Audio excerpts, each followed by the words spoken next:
Shalom Chavrim, I'm Stephen Ben-Nun. You're watching Israeli News Live. We got several things we're going to be covering today. We have the massive Hurricane Michael out in the Gulf of Mexico, barreling down towards the Panhandle and the Apalachicola area, somewhere between Panama City and Apalachicola. Going to be talking about that later in the broadcast because that's down around the areas that we're at. Of course, we're in Orlando, but we just came from that area. We'll also be talking about the test fire of the ballistic missile that can carry a nuclear warhead for Pakistan, how that weighs out in the world. Nikki Haley, her leaving President Trump as far as the United Nations ambassador, I believe she's planning a bid for the White House, is my personal thoughts, preparing for her next political venture there.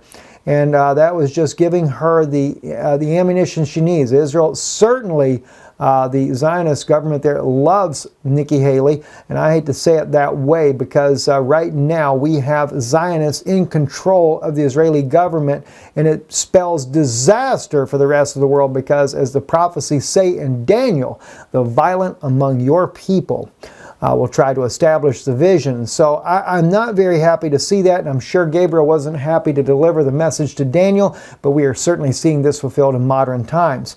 Now, I'm going to come back to this subject that I shared from the Pensacola Conference parking lot about the S-300 and how does this benefit Israel.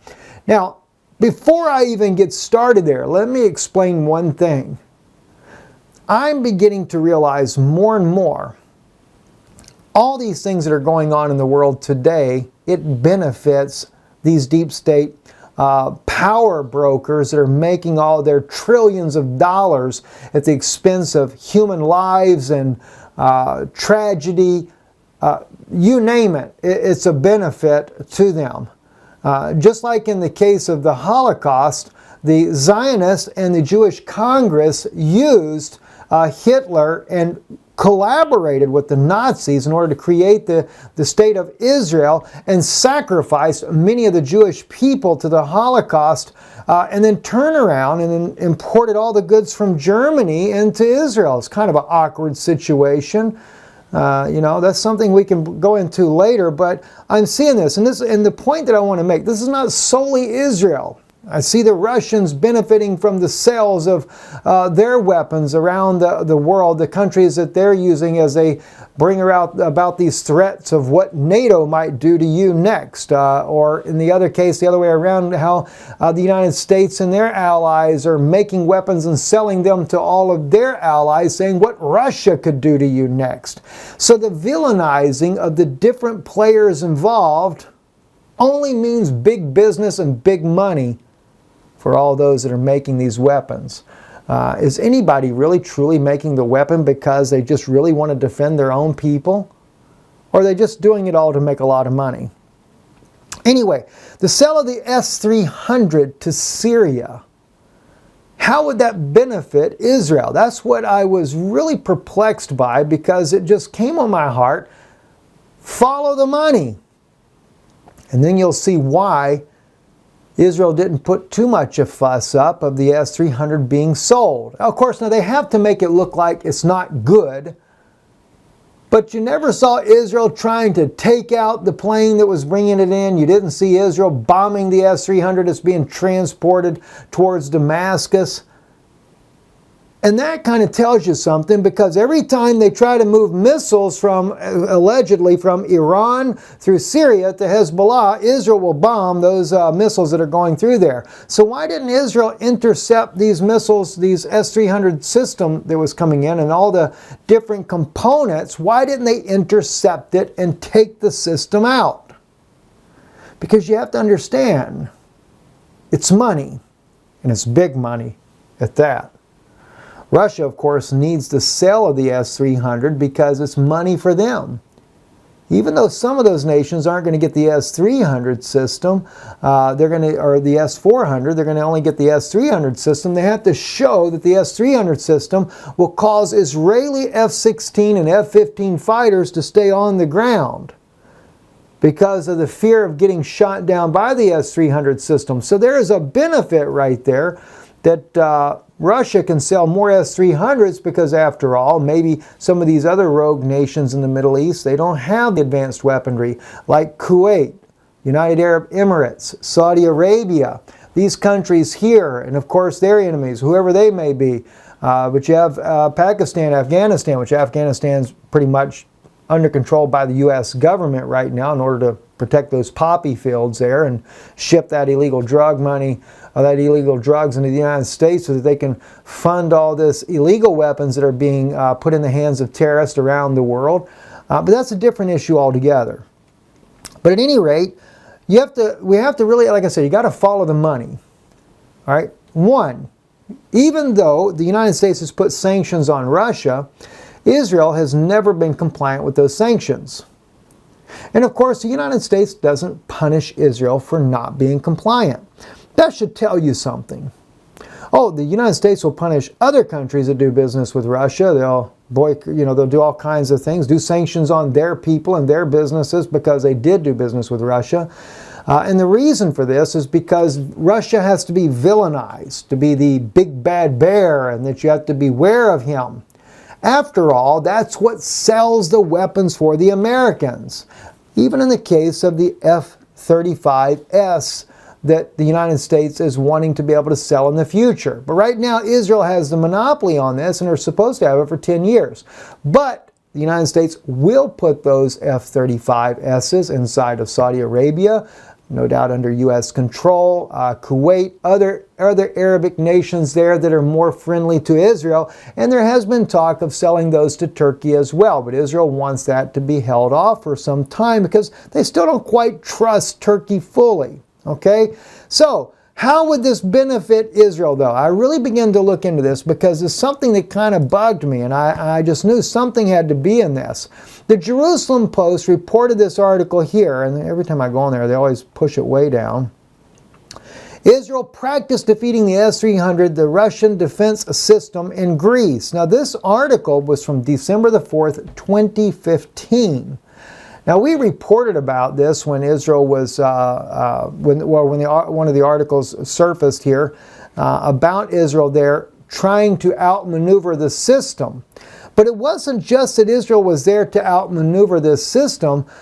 It is what happened before that time and what happened after that time, and also Israel's integral involvement in being the only nation in the world that is allowed to work on the F-35 U.S.-made plane. This is a very top secret plane that the U.S., even though they sell these to different NATO allies, I think Denmark, England, places like that are able to buy this plane, but they're not allowed to work on the planes. They're not allowed to do the maintenance. They're not allowed to do repairs on the engine, the body structure, anything without U.S. consent, written consent, and I think also with U.S. partners involved.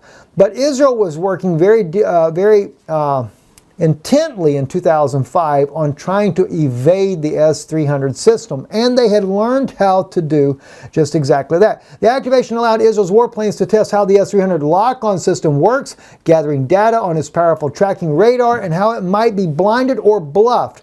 One defense source in the region said Greece had done so at the request of the United States, Israel's chief ally, on at least one occasion in the past year. It was unclear whether Israel had shared its findings with its allies. Part of the maneuvers involve pitting Israeli jets against Greek anti-aircraft systems. One source said, the two sources said the Crete S-300 was among the systems turned on. All right, now, if we follow, though, what goes on here, this is another article here, and this is on the nationalinterest.org. I think I got that right. Yeah, nationalinterest.org. Israel's custom F-35 stealth fighter, a lethal high-tech wonder. All right. Now, the article here, this is interesting. The article here speaks about how Israel had taken and made upgrades to this warplane, which the U.S., as I stated before, does not allow any other country in the world to do except Israel. But they had made some very, very powerful changes that made the F-35 a far more powerful machine. Now, this article here, back May 4th, 2016, Now, oddly enough, it's a year after the testing of the S-300 system. All right? Israel's practically a launch customer for the American-designed F-35 stealth fighter. The Jewish state plans on declaring its first squadron of the radar-evading jet combat-ready by the end of 2017.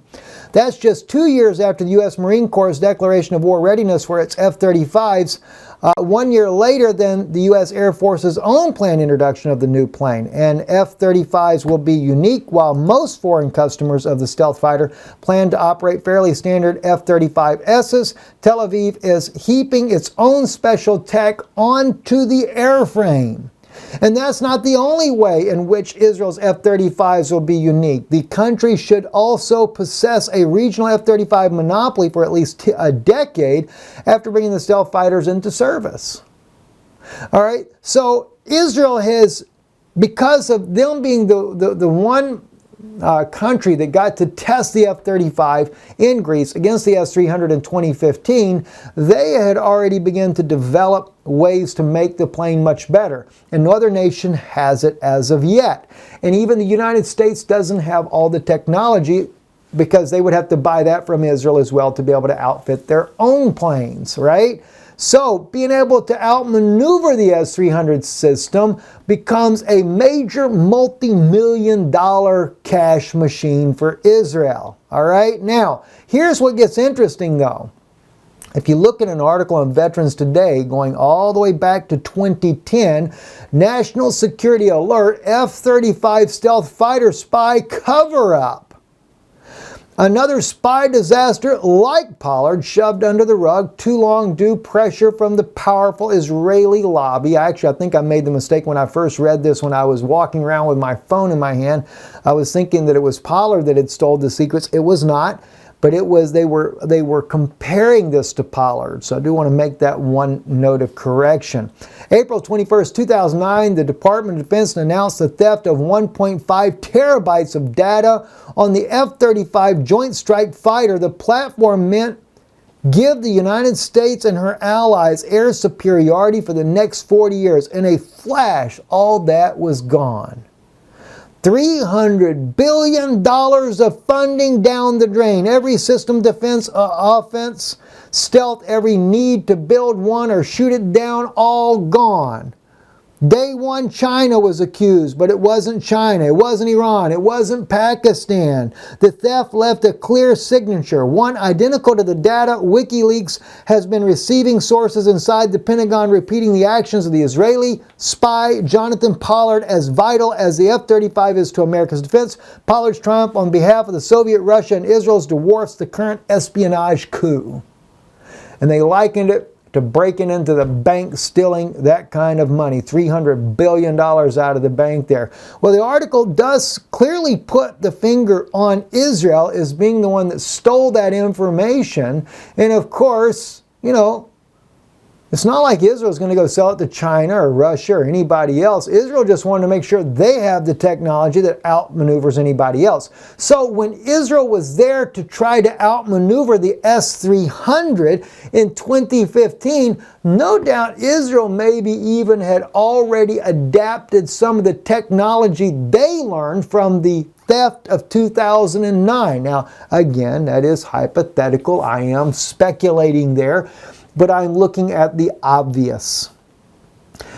Because now we see that even Israel's, their helmets that are used in these planes, and I have no idea what the dollar amount is. Well, maybe we should take a quick peek and just see there. One F-35 helmet, Israeli made, and cost. I wonder what that would cost, because that's what's very expensive about this plane here.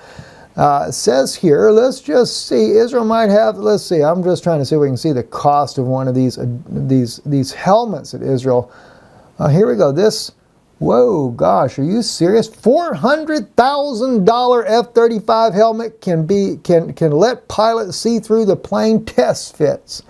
Oh my gosh, $400,000, you know, the Israelis are the ones that developed the helmets more sophisticated. Well, it made it easy because, after all, if they are the ones that, according to veterans today, that had actually stolen the technology back in 2009, yeah, they could have made the helmet a heck of a lot better than anybody else. And yes, guess what?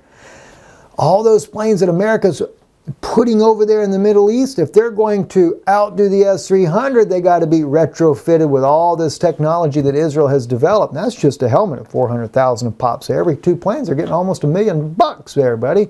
Think about that. Think about the cha-ching that's going into the accounts there of all the wealthy Zionist elite that are in the country that are there to overthrow all the Middle East in the first place.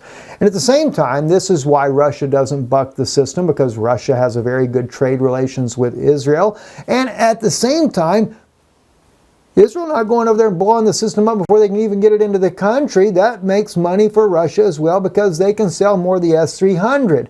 And as a result, like I said, for Russia, it's showing the rest of its own allies that, hey, you don't see Israel flying the F-16 over the top of Syria right now, because they know this thing could get knocked down. So some of those customers don't have quite enough money for the S-400 or are not qualified for it. They're going to get the S-300 system, just like President Bashar al-Assad. I wonder if President Bashar al-Assad knows that he gets duped on a regular basis by both Russia, the United States, and Israel, and all the other allies in the region there. I'm at a loss for words as I see the things that I see that are going on here. So, after all, Israel might have the ultimate weapon, custom-built F-35 stealth fighter. As national interest goes about a month later, on May 25th, 2018, when they spoke about this, said Israeli Air Force Commander Amiklam Norkin announced that its F-35I, it's got the I, not the S, stealth fighter had flown on 2 combat missions in different fronts, showing as a proof a photograph of an F-35 overflying Beirut, while details of those missions have not been released. Apparently, they were not deployed in a massive Israeli air attack on Iranian forces in Syria that took place on May 9th. This, nonetheless, apparently confirmed the first combat operations undertaken by any variant of the controversial stealth jet, which is currently entering service with militaries of 10 countries after undergoing over 2 decades of developments. 10 countries are getting it. Ka-ching! Another big sell again. Not just for Israel either, mind you. This is for, like Lockheed Martin and all these major military people over in the United States that have developed all this. They are going to get some big bucks. I mean, Israel's just getting a little small pocket change for some of the developments that they've made for this aircraft. But you can count on one thing, and Israel's got time to wait. Even if they don't share that technology as of yet, Israel will cash in on that a little further down the road, because after all, they now can outmaneuver the S-300 system. And this is really what the NATO allies need, because they've got to outmaneuver Syria in order to topple Syria, and then of course Iran as well. But Iran's a different story. Iran is supposed to be getting the S-400 system. Don't kid yourself though, they may have been figuring that way out Fox at Fox as well. So this is what I'm seeing, guys, and like I said, Israel, it just so happens to be that that's what came on my heart. But as I have begun to examine how that nations are benefiting from all these weapons, it's definitely by no means limited to Israel, the United States, Russia, all the countries that are trying to get involved in making big profits off of war at the expense of other people's lives, innocent civilians. They are all using their different means to drum this up. And this is why you never really see true intervention on the part of when missiles are being brought in. This is not like the case of the Cuban Missile Crisis, where Russia is bringing in weapons that could be nuclearized and sent into the United States, and Kennedy sends a naval blockade and says, you're not bringing it in, and if you do, it's going to be a war. That's true intervention. If Israel truly wanted to intervene, if they felt like they truly are threatened, Israel would have said, you land those planes in there, we're going to take out the missile the moment it hits the ground. Back up your guys, we're going to bomb it. But they don't. And that's the clue right there. This is all about making money, and they're cooperating together. And Israel plays the part like, oh, they can't believe they did it. Oh my gosh, we'll have to blow this thing up. By the way, when they do blow it up, that'll be the selling point for the F-35, and everybody in the world's going to want it when they see that they can outmaneuver it. But first, you got to get them in there. First, you got to have a reason to sell the product. Who knows? Maybe then Assad will get the S-400 system as of the next generation of equipment there. All right, so let's move on here. Whoop, I lost the screen where I'm supposed to be at here. I did it again. Did the exact same thing again. Let me try it this way. I think Jerusalem Post always does this with their articles. I don't know why, but they do. Anyway, the INSS presents a peace plan, two-state separation from the Palestinians.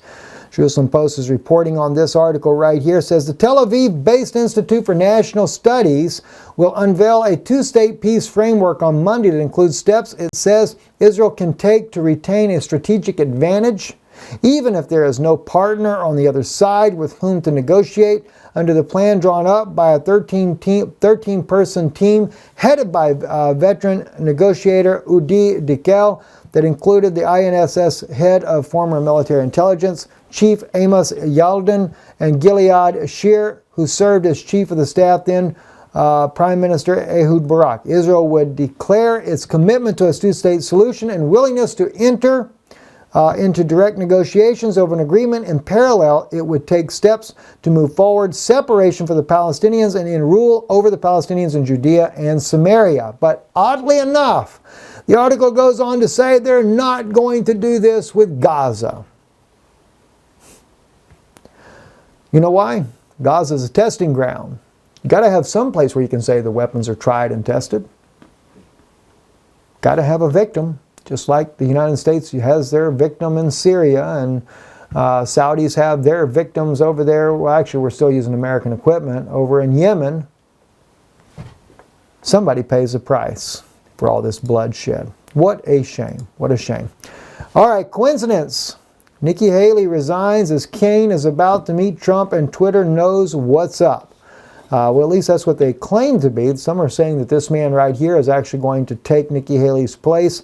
I kind of feel like that Nikki Haley's, as they call it, the unexpected resign as U.S. Ambassador to the United Nations, mere days before he asked Donald Trump is to meet controversial rapper Kane West, and well, Twitter is about sure there's a connection. I don't think so. There has been articles that I've seen already that that she had been submitted this to President Trump about 6 months ago. And from what it looks like to me, Nikki Haley may be preparing another political position. Although President Trump has invited her to any position she would like in his administration, it does seem a bit interesting to me, and I cannot help but think that Nikki Haley may even consider a bid for the White House. Last little bit, just for those of you that are interested in the hurricane that's going on out here, Hurricane Michael. I hear it's a very active season this year, especially out in the Atlantic right now. But they have it Wednesday, 2 a.m. It's already a Cat 3 storm. They believe it'll stay at a Cat 3. It's 120 miles an hour, the windstorm speeds there. We're getting little bits of rain over here in Orlando as the storm has been moving north today, but nothing really major, nothing like that. And those outer bands are just now starting to reach Panama City, those areas there. We were over here in the panhandle of Florida and Pensacola just this past weekend. And it was interesting, as we were leaving the Pensacola region headed back home, we then realized that Tallahassee was probably going to get the strong side of the storm because the lines in the gas stations were mega long already last night as we were traveling back to Orlando. We didn't see it once you got over here closer. You got to Lake City. You didn't see the traffic anymore. But the folks there in Tallahassee, and if that storm follows that path there, Panama City will actually get spared the brunt of the right-hand side of the winds. They'll get mostly the southern side. So the storm surge, they're expecting 8 to 12 feet. That's a pretty big storm surge to begin with.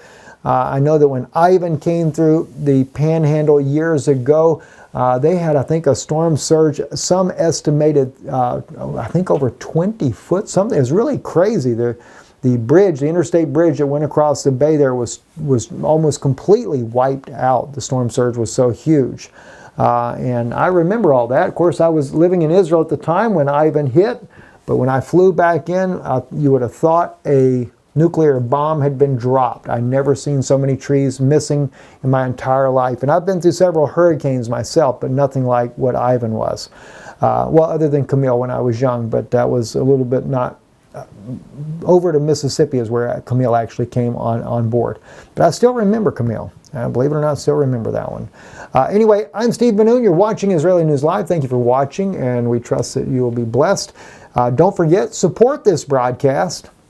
If you feel like that the information that we share with you is a blessing, we do need your help. We need your help in continuing what we do, and you can do so by visiting our website, israelinewslive.org.